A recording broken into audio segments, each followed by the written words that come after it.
Hello ಎಲ್ರಿಗೂ ನಮಸ್ಕಾರ. Welcome back to my YouTube channel.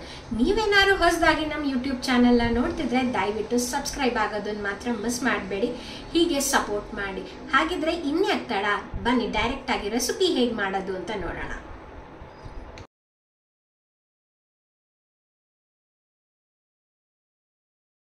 Season start ಆಗಿದ ತಕ್ಷಣ ಎಲ್ಲರ ಮನೇಲೂ ಹಪ್ಪಳ, ಸಂಡಿಗೆ, ಮಜ್ಜಿಗೆ ಮೆಣಸಿನ್ಕಾಯಿ ಮಾಡಿ ಒಂದು ವರ್ಷಕ್ಕಾಗೋ ಸ್ಟೋರ್ ಮಾಡಿ ಇಟ್ಕೊಳ್ತಾರೆ. ನಿಮ್ಮ ಮನೇಲಿ ನೀವೇನು ಮಾಡ್ತೀರಾ ನಂಗೆ ಕಮೆಂಟ್ ಸೆಕ್ಷನಲ್ಲಿ ತಿಳಿಸಿ. ಇವತ್ತು ನಾನು ತೋರಿಸ್ತಿರೋ ರೆಸಿಪಿ ಅಂತೂ ಸಖತ್ ಸಿಂಪಲ್, ಟೇಸ್ಟಿ ಆ್ಯಂಡ್ ಡಿಫ್ರೆಂಟಾಗಿ ಕೂಡ ಇರುತ್ತೆ. ಎಸ್, ಅದೇ ಅವಲಕ್ಕಿ ಸಂಡಿಗೆ. ಬನ್ನಿ ಹೇಗೆ ಮಾಡೋದು ಅಂತ ನೋಡೋಣ. ಗಟ್ಟಿ ಅವಲಕ್ಕಿನ ಮಿಕ್ಸಿ ಜಾರಲ್ಲಿ ಗ್ರೈಂಡ್ ಮಾಡಿ ಇಟ್ಕೊಳ್ಳಿ. ಇದು ಆಲ್ಮೋಸ್ಟ್ ನಿಮಗೆ ರವೆ ಥರನೇ ಇರುತ್ತೆ.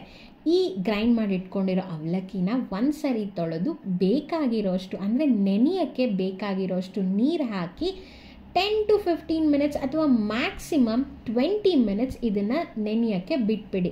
ಇದು ಆಗಿದೆ ಅಂತ ನಿಮಗೆ ಅನ್ನಿಸ್ದಾಗ ಇದಕ್ಕೆ ಉಪ್ಪು, ಹಸಿಮೆಣಸಿನ್ಕಾಯಿ ಪೇಸ್ಟ್, ಇಷ್ಟ ಇದ್ದರೆ ನೀವು ಕೊತ್ತಂಬರಿನ ಹಾಕೋಬೋದು. ಇದು ಒಂಥರ ಆಪ್ಷನಲ್ ಅಂತಲೇ ಹೇಳ್ತೀನಿ, ಆದರೆ ಆನಿಯನ್ ಮಾತ್ರ ಮಸ್ಟ್ ಅಂತಲೇ ಹೇಳ್ತೀನಿ. ಆನಿಯನ್ ಹಾಕ್ಕೊಂಡ್ರೇ ನಿಮಗೆ ಆ ಪಕೋಡ ಟೇಸ್ಟ್ ಸಿಗುತ್ತೆ.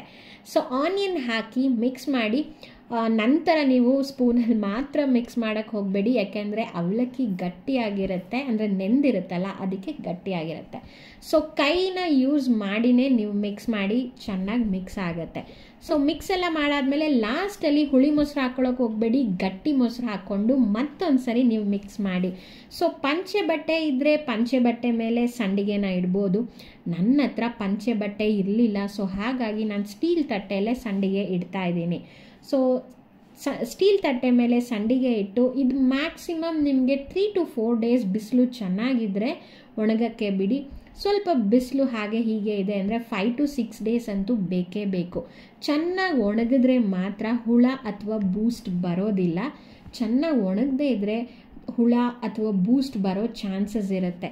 ಸೊ ನೀವು ಕಂಪ್ಲೀಟಾಗಿ, ನಾನು ಮತ್ತೊಂದು ಸರಿ ಹೇಳ್ತಾ ಇದ್ದೀನಿ, 5 to 6 ಡೇಸ್ ಒಳ್ಳೆ ಬಿಸಿಲಲ್ಲಿ ಇದ್ರ ಮೇಲೆ ಬಟ್ಟೆ ಹಾಕಿ ಚೆನ್ನಾಗಿ ಒಣಗಿಸಿ.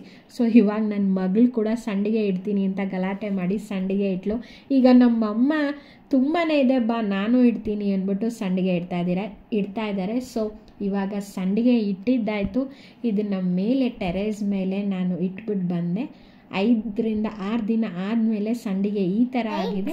ಈಗ ಇದನ್ನ ಡೀಪ್ ಫ್ರೈ ಮಾಡಿ ತಿಂತಾ ಇದ್ರೆ ಗೊತ್ತಾಯ್ತಲ್ಲ ಏನ್ ಮಾಡ್ಬೇಕು ಅಂತ. ಲೈಕ್, ಶೇರ್, ಕಮೆಂಟ್, ಹಾಗೆ ಬೆಲ್ ಐಕಾನ್ ಮತ್ತೆ ಸಬ್ಸ್ಕ್ರೈಬ್ ಬಟನ್ ನ ಕ್ಲಿಕ್ ಮಾಡೋದು ಮಾತ್ರ ಮಿಸ್ ಮಾಡಬೇಡಿ ನಮ್ಮ ಅಪ್ಡೇಟ್ಸ್ಗೆ. ಐ ಹೋಪ್ ದಿಸ್ ರೆಸಿಪಿ ನಿಮ್ಮೆಲ್ಲರಿಗೂ ಇಷ್ಟ ಆಯ್ತು. ಸೊ ಮತ್ತೆ I will be back with another new recipe. ಖಾರ ಇದೆಯಾ?